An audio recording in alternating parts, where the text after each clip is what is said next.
Olá, tudo bem? Muito bem-vindo a mais um vídeo. Esse é meu pai Zé Maria. Esse é o meu filho Samuel. E nós estamos aqui para continuar falando sobre transgeracionalidade, o tema do nosso canal, de geração em geração. E a gente fala sobre esse tema muito legal, que é legado. No vídeo anterior, a gente abordou a transgeracionalidade na história de Abraão, Isaac e Jacó. A Bíblia cita muito isso daí. Então, se você não assistiu, dá uma clicadinha aqui, você vai aprender e entender um pouquinho mais. Se você não assistiu o primeiro vídeo, nossa introdução, a nossa apresentação, a história do meu pai, a minha história, clica aqui nesse outro card, você também vai assistir. Mas hoje o vídeo, aquilo que a gente quer te ensinar, trazer para você, é que a transgeracionalidade não acontece só de uma geração para outra, como nós vimos no vídeo anterior, e a gente vai abordar no próximo vídeo.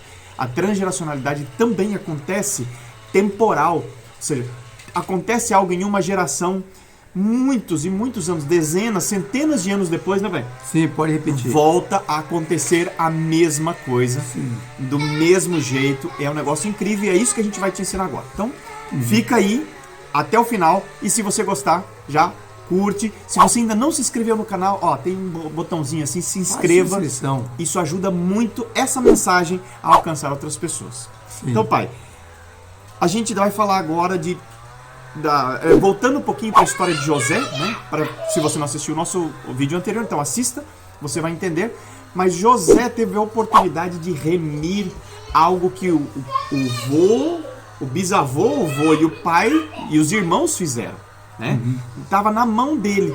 Mas aí o que aconteceu?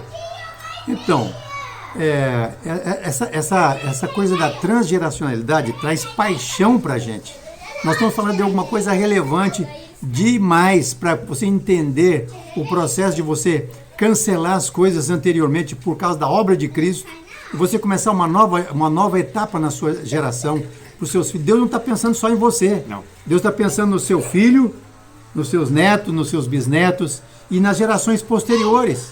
Então, quando você vê que os 10 irmãos, presta atenção, os 10 irmãos de José ficaram com ciúme, com inveja, quiseram matar ele, fundando ele num poço. Tentativa de assassinato. De matar ele lá, e até que o Rubem interviu, o irmão mais velho interviu, tirou o rapaz do poço, falou, nós podemos fazer outra coisa, vamos vender ele para a caravana dos ismaelitas que estavam passando lá, né? Inclusive Ismael, olha para você ver, José foi vendido pelos irmãos dele, os 10 irmãos, para Ismael.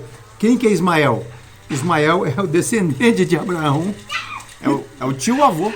Descendente de Abraão com Sara. É o tio-avô. Com Agar, não é com Agar. Sara gerou Isaac, mas naquela incredulidade, aquela dúvida que Abraão e Sara tiveram, e deram a escrava, né, a serva Agar, para Abraão ter a relação com ela, e aí nasceu Ismael.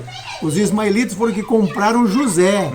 Olha, o filho, Abraão teve o filho Isaac, o neto Jacó e o bisneto José. José foi vendido pelos irmãos, os 10 irmãos, para a caravana dos ismaelitas. Então essa história, esses 10 irmãos, porque José e Benjamim foram filhos de Raquel, a esposa que José amava e lutou por ela e trabalhou por ela lá com o Labão, o sogro dele, 14 anos, para ter Raquel como esposa. Foi todo um engano. Se você conhecer a história bíblica, vale a pena. Inclusive a TV Record está dando aí a história de Gênesis com a dramaturgia, com detalhes que é próprio das próprias novelas, mas tem muita coisa bíblica boa no meio. Ô pai, e você está falando dos 10 filhos não, os 10 primeiros filhos de Jacó, né? Sim. Eles plantaram raízes de iniquidade na geração deles. Raiz de iniquidade. Que foi a tentativa de assassinato, a venda, a inveja, né? E como que isso afetou Israel, o povo de Israel, nessa questão do tempo aí? Interessante, porque quando José se torna o governador, o vice-governador do Egito, os irmãos vêm, os 10 irmãos vêm, para trazer a notícia de que lá em Canaã, onde o pai morava, estava uma seca enorme, eles vieram comprar alimento. José se revela a eles, perdoa. Olha para você ver o coração de José. Ele foi tentado com a esposa de Potifar, foi tentado em ficar com raiva dos irmãos, de odiar os irmãos, de vingar dos irmãos, mas ele não fez isso. José foi o remidor da sua geração.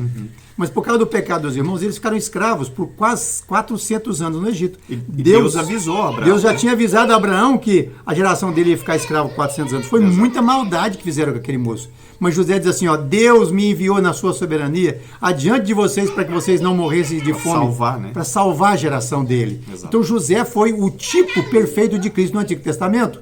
O remidor da geração. Aí 400 anos de escravidão, aí Moisés vai, né? Com toda aquela unção que Deus deu para ele, né? Que o libertador de Israel também é outra figura um outro tipo, uma tipologia do Cristo, e tira Israel do Egito com poder.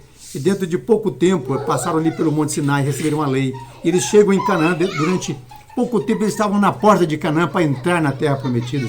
E aí o que aconteceu, pai? Então, olha, aí novamente Moisés agora escolhe, olha, 12 líderes das 12 tribos. Cada tribo, um príncipe para espiar a terra. Para ir lá, né? Para ir lá conhecer a terra prometida. Deus prometeu uma terra abundante que manava leite e mel.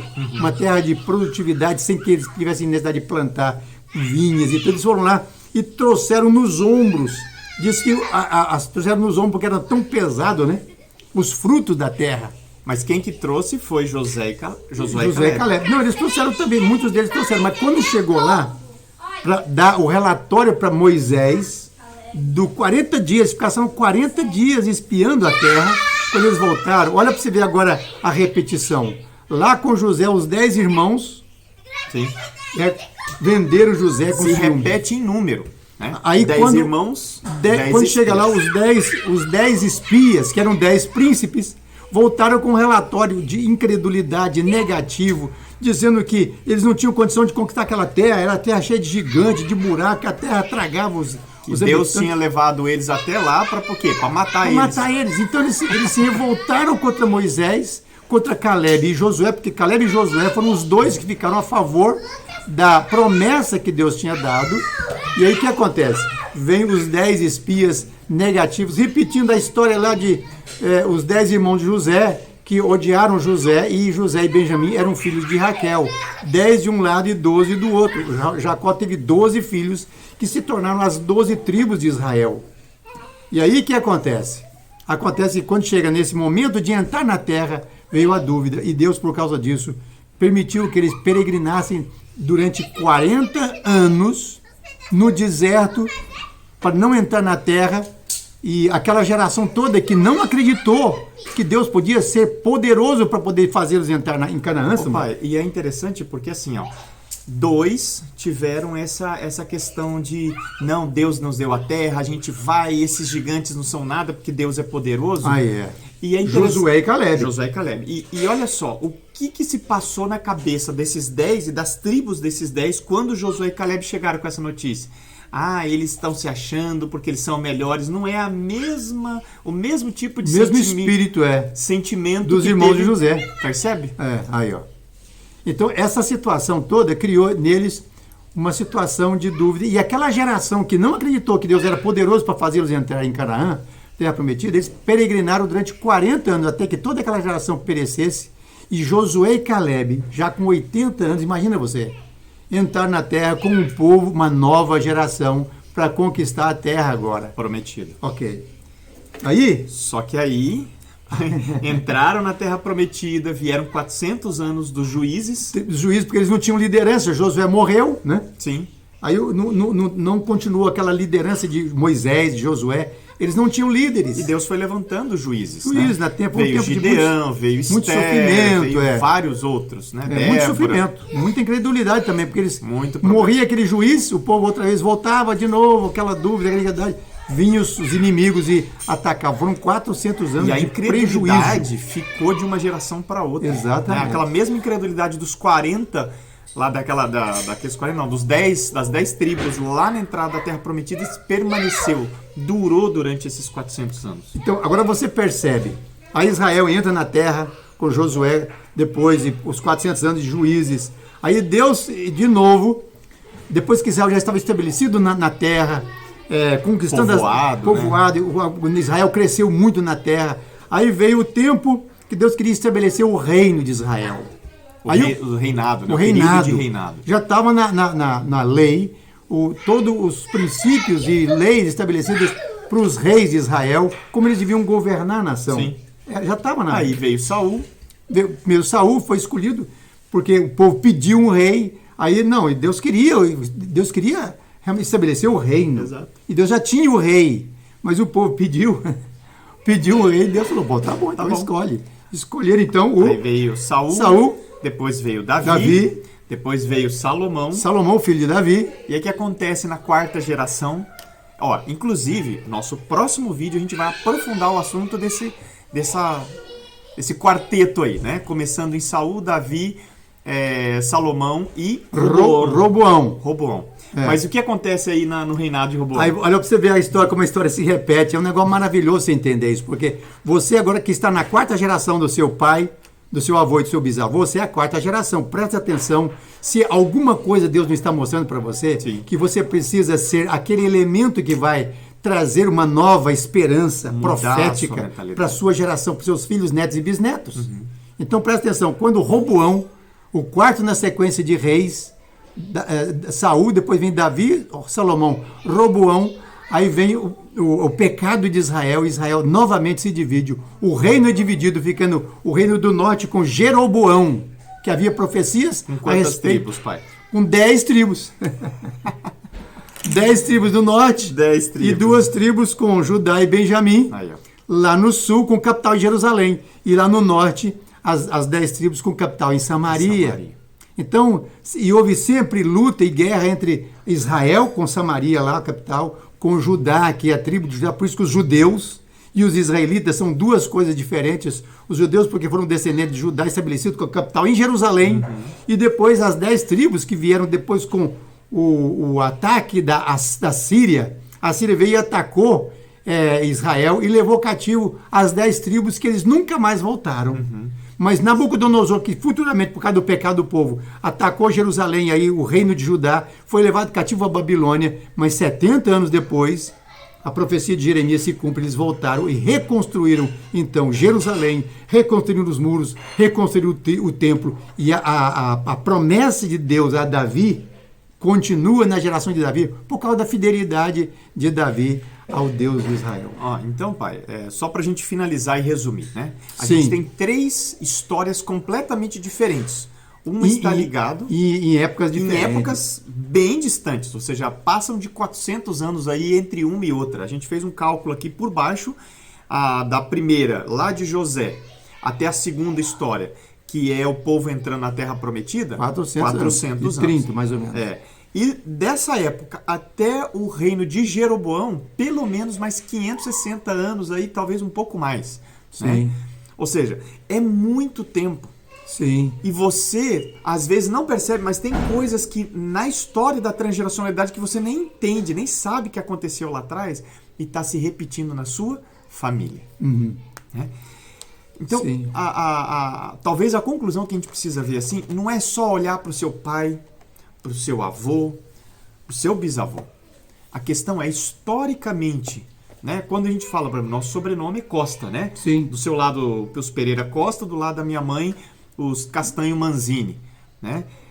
Que coisa veio desse sobrenome Manzini, dos Castanhos? Que coisa veio dos Costas, né? Lá daquele judeu lá da costa de Portugal, né?